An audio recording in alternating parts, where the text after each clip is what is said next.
Olá, eu sou o professor Newton Ribeiro, licenciado em Filosofia, bacharel em Administração e mestre em Gestão Social, Educação e Desenvolvimento Regional. E vamos continuar nesta aula a navegar pelo pensamento humano em seus grandes momentos históricos, em seus grandes períodos. Nas aulas anteriores, nós vimos já este pensamento, a filosofia, né? No período primitivo. Depois, nós passamos para o período grego clássico. E, na última aula, vimos o período medieval. E nesta aula de hoje, nós vamos falar sobre o pensamento moderno. E este tipo de pensamento, ele começa a ser originado aí no século XV e se estende até o século XVIII. E aqui, novamente, a racionalidade, a razão, o conhecimento se desloca, seja do mito, de uma razão natural ou de Deus, para de fato o homem. O homem como senhor do conhecimento. Então, nós vamos fazer aqui, colocar meu fotinho aqui embaixo, uma jornada pelo conhecimento da razão, da ciência e do homem como centro do mundo. Por isso que este período é conhecido como um período antropocêntrico, pois a chave de leitura, a chave de entendimento, a chave de produção da realidade deixa de ser uma chave teocêntrica, baseada na verdade de Deus, para uma chave antropocêntrica, baseada agora na racionalidade e na experiência científica. Este período, então, ele está aqui do século XV ao século XVIII. Nós já falamos aqui várias vezes que períodos a gente traz mais como uma questão didática, porque o movimento ele começa antes, ele continua depois, mas é onde a gente encontra, assim, didaticamente, um período onde a gente consegue dizer, olha, aqui tem uma marca preponderante. E a marca preponderante é a racionalidade e a experiência, que vão culminar no método científico, esta forma de explicar o mundo a partir de nós mesmos e do entendimento da natureza. Show?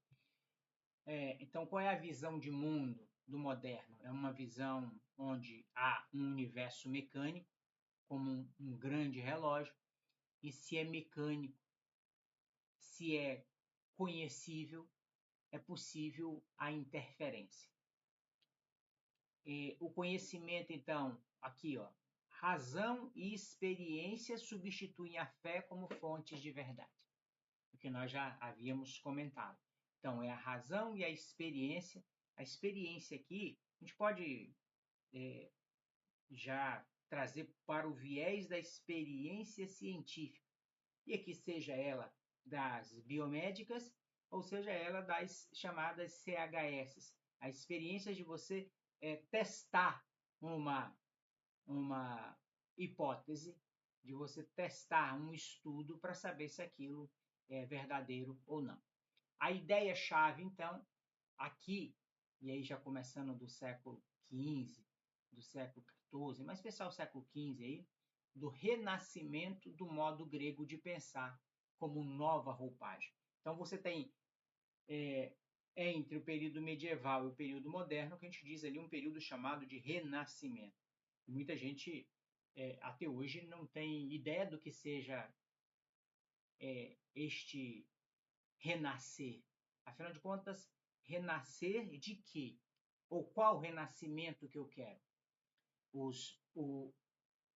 moderno, este que buscava rejeitar esta explicação do mundo numa visão teológica, vai voltar a um período anterior, que é o período grego clássico, e trazer a forma como o grego fazia filosofia e fazia ciência, só que com uma nova roupagem para este período, século XV, por exemplo, aqui.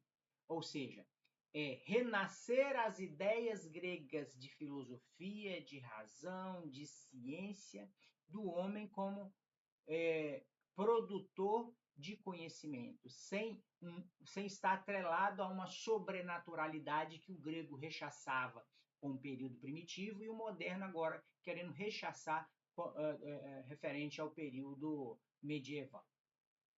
Então, se o medieval dizia, por exemplo, Deus criou assim, o moderno ele vai perguntar como que as coisas funcionam. Então, como que isso funciona? Como que isso tem uma base de funcionamento?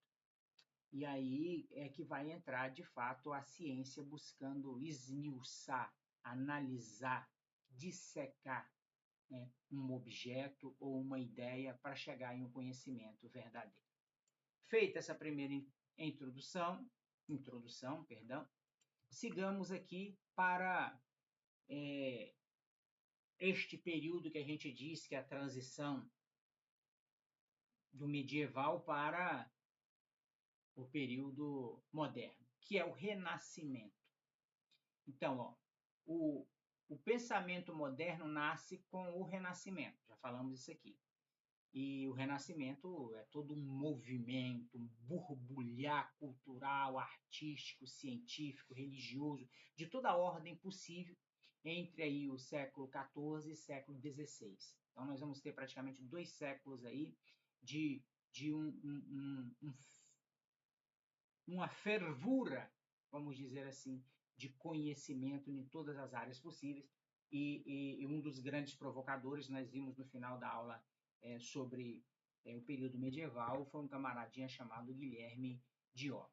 Então, o que foi o Renascimento?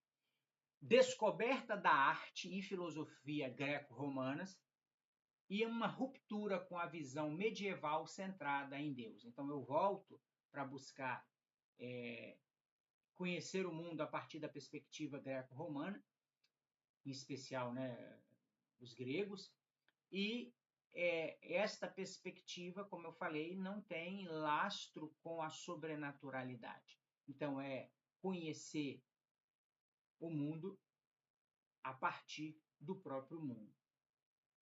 E aí, nós temos, então, vou colocar aqui o fotinho aqui do lado, nós temos, então, movimentos de apoio, vamos dizer assim, a este novo modo de pensar que estava sendo gestado, que um dos especiais aqui é a Reforma Protestante, que questiona, então, a autoridade da Igreja Católica e abre espaço para o pensamento livre, e aqui um dos grandes expoentes é Martim Lutero, e a Revolução Científica. Aqui nós temos o nascimento da física moderna. A natureza, então, ela passa a ser explicada por leis, não mais pela divindade. E um artista renascentista, ele não pinta apenas santos. Lembra que no período medieval o belo era o sagrado? Aqui o belo é tudo aquilo que eu considerar ser belo. Então eu pinto um corpo humano, eu pinto uma paisagem, eu pinto a vida comum, eu pinto a vida, né? Não só a vida sacrossanta, eu pinto a vida de uma forma geral. Então nós temos aqui caracterizado então por um antropocentrismo, onde o homem é o centro do mundo, não mais Deus, centro do mundo na perspectiva de conhecimento. A razão, então, é a forma legítima para se conhecer, em detrimento da fé. Então, não é mais a fé que vai ter a palavra última para dizer o que é verdade ou não, para se chegar a um conhecimento ou não. Aqui é a racionalidade humana, é a razão humana, ou seja, a filosofia e a ciência juntas. E o domínio da natureza. O homem, então, ele pensa o mundo e é o seu senhor. Então, começamos a dominar a natureza na perspectiva de que agora eu interajo com a natureza e eu busco conhecê-la. Buscando conhecê-la, inclusive, eu posso agora interferir na vida da natureza como um todo. Muito bem. Seguindo, a razão e a experiência, então, vão ser o ponto-chave, né, para o nascimento da ciência moderna. Então, antes, olha aqui, na Idade Média, canto esquerdo aqui, a verdade estava na Bíblia ou na autoridade da igreja, não é? Então, ninguém questionava a Bíblia e a autoridade da igreja, ninguém questionava Deus, que era interpretado a partir da Bíblia e a partir da igreja, a Igreja Católica Apostólica Romana. Agora, depois, né, o agora, neste momento que nós estamos explicando, que é o pensamento moderno, a verdade é descoberta pela investigação. Então, eu vou investigar um fato por meio de um conjunto de elementos que passou a conhecer método científico, e aqui eu aponto para vocês este camaradinha aqui, ó, Descartes aqui, Descartes. Discurso sobre o método. Então, aqui nasce o método científico, esse método que nós temos hoje, ó, 1596. Então, perceba que agora não é mais na Bíblia, o Deus, o Papa, a Igreja, que vai dizer o que é verdadeiro ou não. Agora, quem vai dizer o que é verdadeiro ou não? O próprio homem. Eu, você. A partir de quê? A partir de uma investigação baseada em um método. E este método é o método científico que, inclusive, é utilizado até hoje. No exemplo aí, ó, de verdinho claro, uma maçã cai. Aí você já vai lembrar de Newton, Isaac Newton, né? E é ele mesmo aí. Newton pensa sobre a queda, ou seja, ele raciocina referente àquela queda. O medieval ia dizer porque Deus quer. E não tem nada que pesquisar, não tem nada que ficar elucubrando. Já Newton, ele vai perguntar, né, afinal de contas, por que que as coisas caem, né? E a partir daí então, elabora-se a lei da gravitação universal, né? Descobre-se a gravidade, que tudo é puxado, né? Tudo é trazido para o centro. E com a lei da gravidade muda-se, então, toda a ciência que nós temos. Bacana, então, chegamos aqui, ó, no método científico. Então, o que que ele vai propor para se chegar a algum tipo de conhecimento? O método que surge aqui, ó, ele vai primeiro observar a natureza, observar um fato, um elemento na natureza. Ele vai lançar uma hipótese, ele vai testar esta hipótese, e o teste aqui, ó, tem até uma garrafinha de ensaio clínico, é teste em laboratório mesmo, né? E é para as biomédicas e depois, hoje mais em especial, para as ciências sociais e humanas. Não é um teste em laboratório como das biomédicas, mas é um laboratório científico, né? No sentido de que eu vou coletar dados empíricos, né? Mesmo relacionado às pessoas, né, e à sociedade. E aí eu vou concluir se aquilo que eu observei, se aquela hipótese que eu lancei, se eu atestei, se ela foi, se ela é verídica ou não. E a partir disso, então, eu generalizo uma verdade. E é assim que a ciência faz hoje.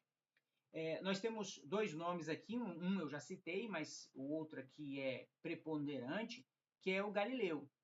Em 1564, ele é de 1564 a 1642, né? Galileu, então, ele cria o primeiro telescópio.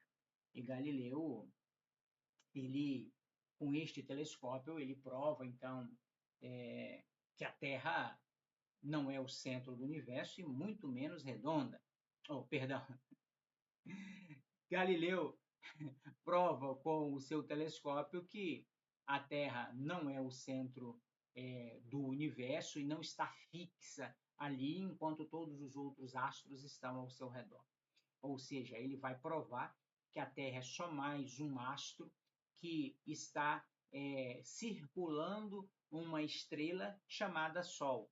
Ou seja, Galileu vai questionar e mostrar que o modelo geocêntrico que o medieval defendia, o modelo ptolomaico, ele, na verdade, foi um grande engodo, né? Ele não é possível. Então, Galileu mostra, ó, o nosso modelo não é geocêntrico, a Terra não é o centro do universo, algo fixo aqui e aí por diante, não. A Terra é só mais um planeta que gira em torno do Sol. Essa, então, foi a primeira grande verdade quebrada pelo moderno em relação à Idade Média. A segunda é que, com este telescópio também, Galileu olha para cima e não vê Deus, né? Porque para o medieval, Deus estava lá em cima, né? Ali, e monitorando toda a Terra. Né? Ele olha para lá e vê somente um vasto universo, uma imensidão.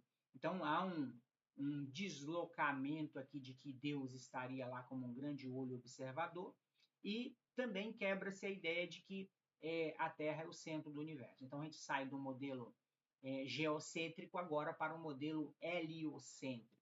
A gente sai de um modelo de Deus que estaria supra-homem para um Deus que está dentro do homem.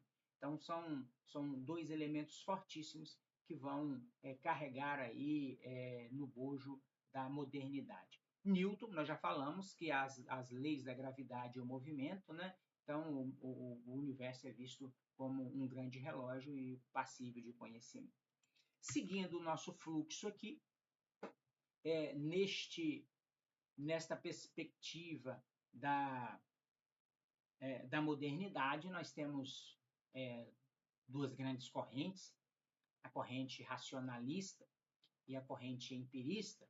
E a corrente racionalista vai dizer assim que a razão é a única forma que a gente tem de conhecer o mundo, e pronto. Né? Ou seja, eu só conheço o mundo a partir daquilo que está aqui. Aquilo que o mundo manda para mim não é um elemento de conhecimento. Então, é a razão humana que conhece as coisas. Então, olha aí, ó. O racionalismo é a corrente que afirma a razão é a principal fonte do conhecimento verdadeiro. Então, somente a razão pode dizer o que é algo. E aí, esta corrente vai dizer, claro, né, que os sentidos enganam. E aí você já deve ter percebido que essa corrente, ela traz aí, tributária de Parmênides, tributária de Platão, Santo Agostinho, né, de toda a tradição religiosa. Então, os sentidos, eles nos enganam. Então, só a razão é confiável. Não confie no que os olhos veem, né, porque os olhos nos enganam a todo momento. Para esta corrente, existem as ideias inatas, ou melhor, as ideias são inatas. Então, nós nascemos com certos conhecimentos já gravados na nossa mente, e estes conhecimentos vão ser o nosso guia para entender a realidade. E a matemática como modelo, né? Então a matemática é o modelo do saber perfeito e absoluto. Nós temos então aqui Descartes, que é o grande expoente deste modelo, e ele criou a célebre frase, né, mais famosa da história da filosofia, que está aqui no discurso do método, né? Penso, logo existo. Então, duvidar de tudo é o ponto de partida. Então, a razão pura, ela é capaz de chegar à verdade sem depender dos sentidos. E Baruch de Spinoza, ele afirmou que Deus e natureza são são a mesma coisa. Deus sive natura, né? Deus e natureza são a mesma coisa. Tudo que há é Deus. E por isso tudo é perfeito. Então, tudo acontece por leis racionais e necessárias. Não existe um acaso no universo, né? Nós somos regidos pelas leis da natureza. Exemplo aqui, ó, para um racionalista, 2 mais 2 é igual a 4. E é mais confiável do que qualquer observação feita com os olhos. Então, a matemática é a ciência, a matemática é o elemento para a produção de verdades inquestionáveis. Seguindo, então, agora, a gente vai para os camaradas aí, para os empiristas. Os empiristas, enquanto os racionalistas, a gente já nasce, vamos colocar assim, pronto, a nossa folha da vida já está toda escrita. Nós vamos chegar aqui para os camaradas que vão dizer ao contrário, que são os empiristas, ou seja, a experiência como um guia. Eu aprendo a partir do momento que eu começo a interagir com o mundo, não uma razão a priori que já me traz o conhecimento. Então, o empirista, olha aqui, ó, o empirista é a corrente que afirma a experiência e os sentidos são a principal fonte do conhecimento. Puxa, então a vida, a extensão, é que vão nos fornecer conhecimento, não a nossa razão a priori. Ou seja, nós nascemos, como está aqui ó, no primeiro caderninho, uma tábula rasa. Nós nascemos uma folha em branco. Então a mente nasce vazia. A mente ela vai sendo preenchida a partir do momento que a gente é jogado neste mundo por meio do parto. A partir dali, então, você começa a experienciar o mundo e conhecer o mundo. Diferentemente dos racionalistas, que você já vem né, com conhecimentos prévios. Você só vai trazendo à tona esses conhecimentos. E aqui um pouco está o modelo de conhecimento socrático e platônico, que é a reminiscência, né? Então, o conhecimento já está dentro de você. Você só vai agora, por meio da razão, conhecendo. Aqui não. Aqui você nasceu, ó, branquinho, né? Sem nada, um caderno sem escrita nenhuma. Você vai escrevendo o seu caderno da vida. E o conhecimento, então, ele vai sendo feito pelo método científico, então pelo conhecimento da observação. Então, todo conhecimento vem da observação do mundo ao seu redor. Nesse sentido, então, não tem ideias inatas. Nós não nascemos sabendo nada. A experiência é que vai acumulando saber à nossa vida. E um grande expoente aqui, John Locke, né, 1632 a 1704. Ele vai dizer o seguinte: a mente é um papel em branco ao nascer. E escrevemos neste papel através da experiência do mundo. Nada existe na mente que não tenha passado pelos sentidos. Então, a mente só forma ideias porque existe a extensão, existe os nossos sentidos, senão não teria ideia nenhuma. David Hume, 1711-1776, vai corroborar isso. Ele vai dizer, ó, não podemos provar que uma causa realmente produz um efeito, só vemos os hábitos. Por exemplo, o sol nascer hoje, né? Então, provavelmente nascerá amanhã. Mas não podemos provar com certeza. Então, Hume disse que a ideia de eu é uma ilusão. Então, tudo aquilo que nós temos hoje, amanhã poderá não ser. Então, somente o amanhã, somente com a materialização da coisa que nós podemos dizer o que é. Então, é a experiência do dia a dia que você vai sabendo que as coisas são ou que foram repetidas. Né? Exemplo, você só sabe que o fogo queima porque já se queimou.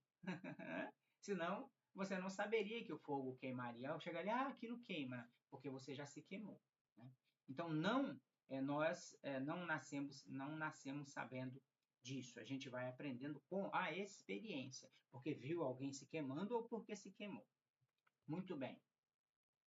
O grande confronto, então, da modernidade são essas duas correntes, né? Os racionalistas versus os empiristas. Então, nós temos aqui, então, racionalismo, sintetizando. Fonte do conhecimento é o quê? É a razão. Então, somente a razão pode conhecer. Existem ideias inatas, o modelo de conhecimento é a matemática, E os sentidos, eles nos enganam, por isso que não são fonte de conhecimento.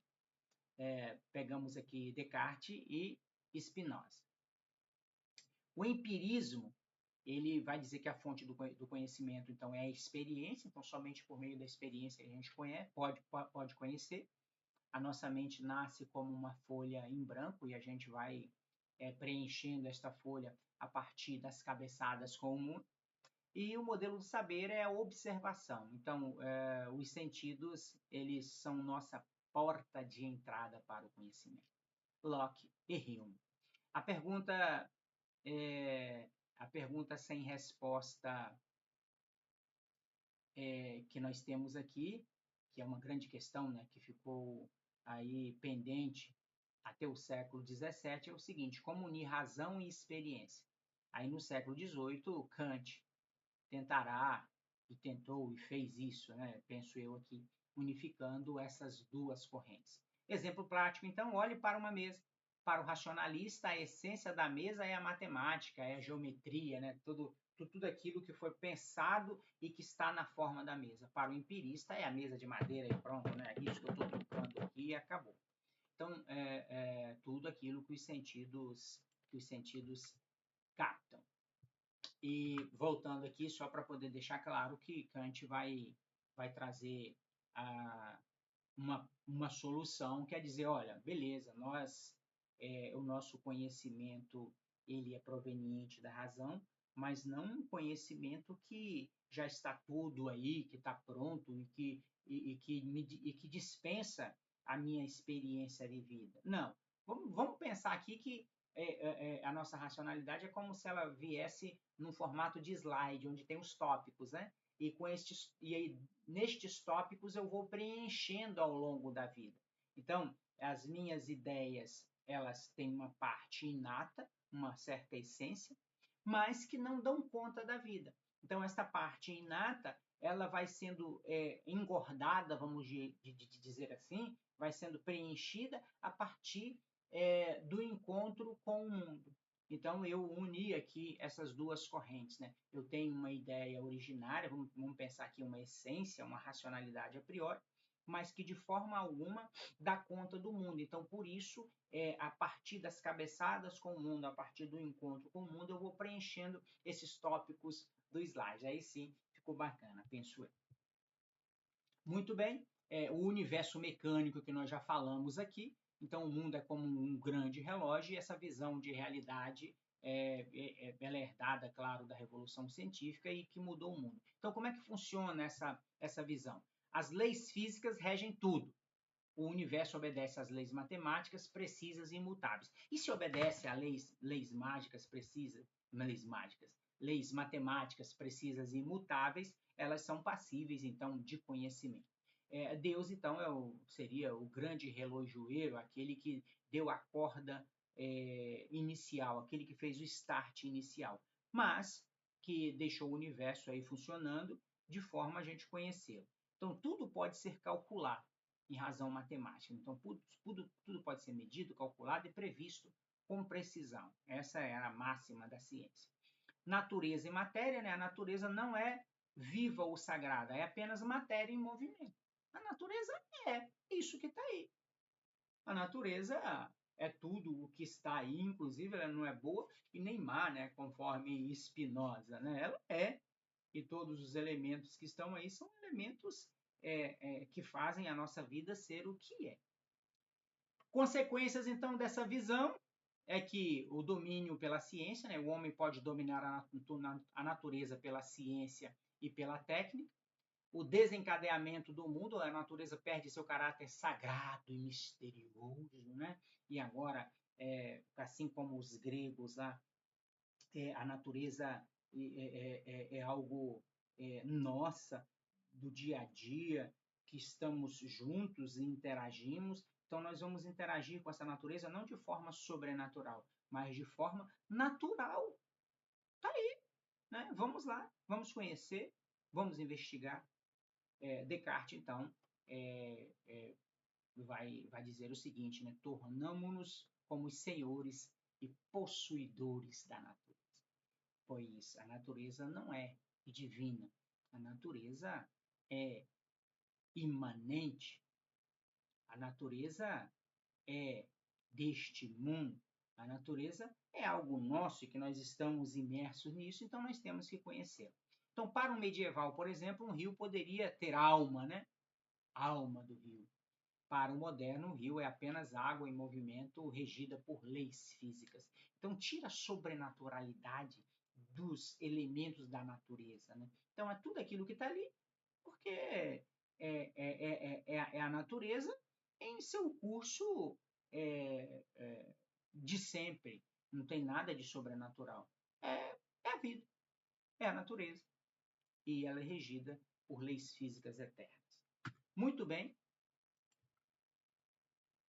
A síntese, então, deste período, já fechando a nossa aula, vamos trazer aqui 8 ideias, né, desta modernidade. Então, a primeira ideia é que a gente sai de um período teocêntrico, Deus como centro do universo, como centro produtor de verdade, agora para o antropocentrismo, né? Então, o homem como centro, centro de quê? Centro de produtor de verdades, produtor de conhecimento. O Renascimento, que é a redescoberta da cultura greco-romana, então a gente volta a beber água, né, na filosofia grega. O método científico, que surge aqui a partir da observação, hipótese, experimento, e aí você generaliza a partir de uma lei. O racionalismo, que tem a base, né, razão como a fonte de conhecimento única. E o empirismo, que vai dizer o contrário, é a experiência que, de fato, nos dá uma fonte segura de conhecimento. O universo é mecânico, né, como se fosse um grande relógio, e é um mundo como um relógio, então, regido por leis. E o domínio da natureza, então, o homem como senhor da natureza e que vai conhecê-la, vai interferir nesta natureza a partir da ciência. E, por fim, a autonomia da razão, que é o lema de Kant, ouse saber. Resumindo, então, temos aqui que o grande rio, né? o grande giro. Hoje estou enxergando pouco aqui, acho que eu estou sem óculos. O pensamento moderno colocou, então, o homem no centro. Nós temos, então, o fim do teocentrismo e o início do antropocentrismo. Duas grandes correntes. Você tem, então, a corrente racionalista. A razão é a fonte, a matemática é o modelo, produtor de verdade, e nós temos os empiristas, a experiência é a fonte e a mente nasce como uma folha em branco. Uma grande conquista, então, nasceu a ciência moderna, a ciência que nós temos hoje nasce aqui. O método científico, observar, testar e concluir leis gerais por meio de Galileu e Newton, por exemplo. E uma grande imagem, né? O universo passou a ser visto como um relógio. Leis físicas regem tudo, então o homem pode dominar a natureza. Ouse saber. Immanuel Kant. Fechamos a nossa aula assim, e na próxima vamos falar sobre o pensamento contemporâneo. A base para distração das informações que tem aqui, que inclusive eu deixo sobre a sua análise.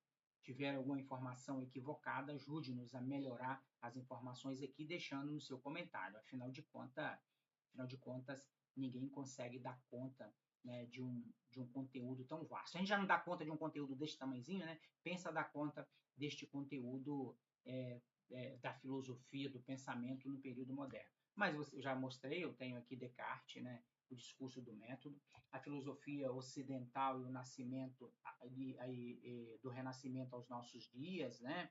Do Tiago Adão Lara. Mais uma vez, aqui Luc Ferry, né? Aprendendo a Viver.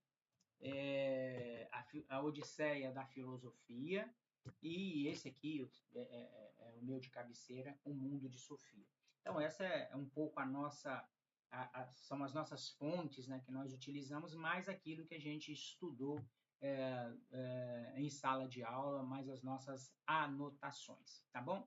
Aquilo que você puder contribuir com o professor, deixe nos comentários, né, seja para melhorar, para ampliar, para criticar, o que você quiser, você coloca aí que a gente vai acolher da melhor forma possível. E aí já aproveita também, ativa aí o sininho e segue a gente. Valeu? finalizamos então esta nossa aula de hoje e vamos daqui a pouco trazer a próxima aula que vai falar sobre o período contemporâneo e aí nós fechamos essa série.